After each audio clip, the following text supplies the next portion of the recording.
Hi and welcome to the update of Project Channel, Hither Green in O gauge. Firstly, a look at the Class 83 details that were supplied by Just Like the Real Thing. These are no longer trading, but can now be bought by MM1 models. These include the additional pipework that was missing off one end of the loco on the bogies, and vastly superior detail on the steps and various other fittings on the front. I'm still missing the control pipework off the front of the loco for the Blue Star multi-working equipment, but I'll have to look at that later on. The detail of the exhausters and stuff is far superior. But now the first thing we had to do was prime it. That really made the detail pop and stand out on the bogies. And then a coat of black from the airbrush, just matte black, and it makes a big difference. So we're now ready for picking out the details. So we had the speedo drives, the mileage counter and the axle boxes to pick out in the various colours of red and grey, and then apply a very light dusting of frame dirt. And this is where we are now at in regards to that. And from this point on, I'll leave it just a little short slideshow before commencing part 2 of the video shortly.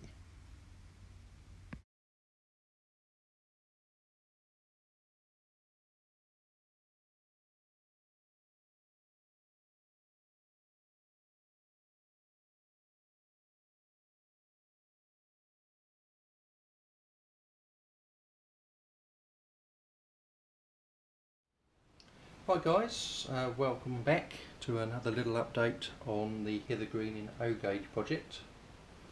Hopefully, if I've edited it all together correctly, you've just seen a little slideshow of the weathering process and from the detailing of the bogies and bits and pieces. And this is where we're now at. The issue now, the thing that is causing me grief, are the radiator grills. They don't want to fit in anymore. They popped out easy enough when I took them off the loco, but now trying to get them back on, they do not want to go in. I'm assuming it's down to layers of paint, but once I've got those in, I can varnish the body and the body will be done, and I can reglaze it and go on to the next little project around the 33, which is fitting some bi-colour LEDs so that I can have route indicators that I can change from white to red, and hopefully that won't be too difficult. The other thing I've just started doing is the snow ploughs. We got to this stage now, which I've just basically painted them yellow with a brush. I haven't worried about the airbrush for these, and a bit of black weathering powders with decal fix to hold them in place. So that's progressing. Yeah, so this is where we are. This is what it looks like. I'm quite happy with the detail level now that we have here compared to what we had with the Heljan fittings. The little plastic bracket that used to be the frame lifting bracket there, and this exhauster was represented by this tiny little bit of plastic here. As you can see, there's a massive difference between the two. So the moving at the back of the springs and the adding of these metal details from MM1 models, I would highly recommend. It really makes a difference, as does narrowing the fuel tanks.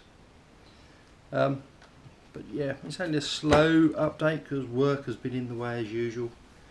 At the end of the day, it's what pays for this. Yes, alright, so that's that. And we'll now go on to my two Class 60s, which are now both on the workbench, and they are now the same colour. The one at the back, which was one in construction livery in the last video, I've managed to get the varnish off. I not sure what it was. The previous owner of the loco said he believes it was an enamel varnish, but I lifted it all off with sellotape, just sticking it on and ripping it off. Apart from, you have the two body side doors in the middle of the body there to gain access to the engine room on the real thing.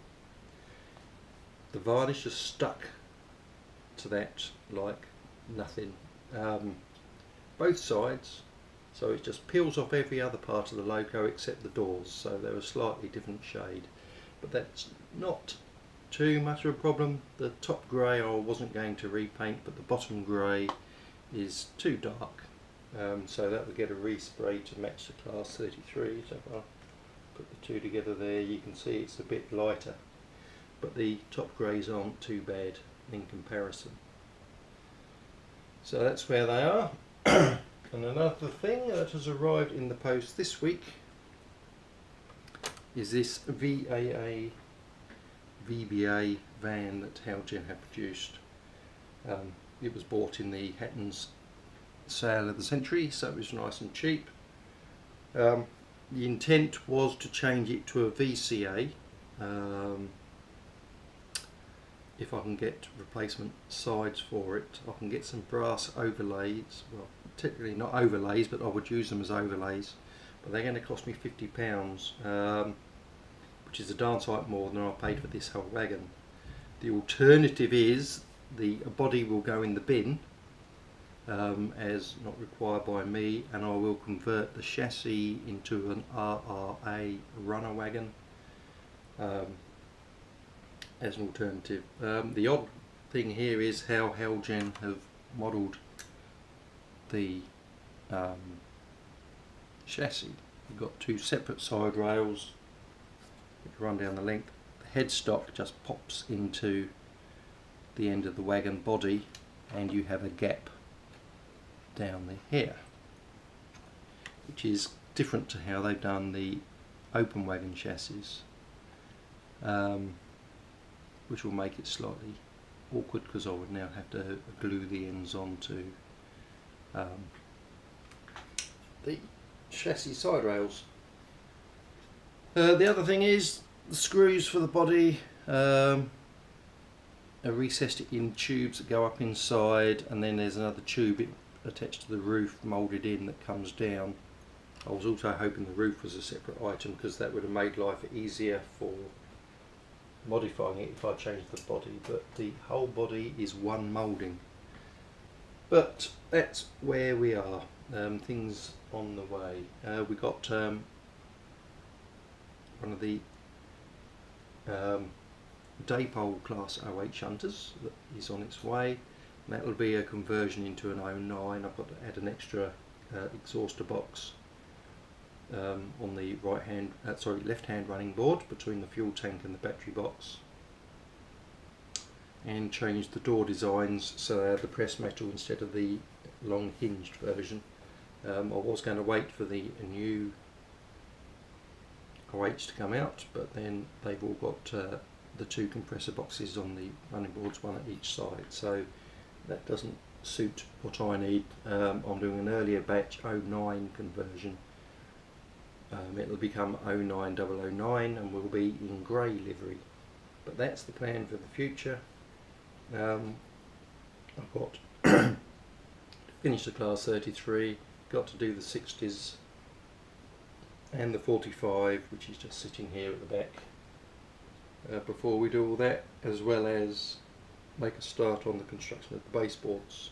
Not been able to get up to Bunnings yet to get some wood. Hopefully though, by next time, I keep saying this now, hopefully by next time I'll get some wood and we'll get some baseboards up. I'll have a bit more room in here then as well, and yeah, we'll come back to you and catch you later.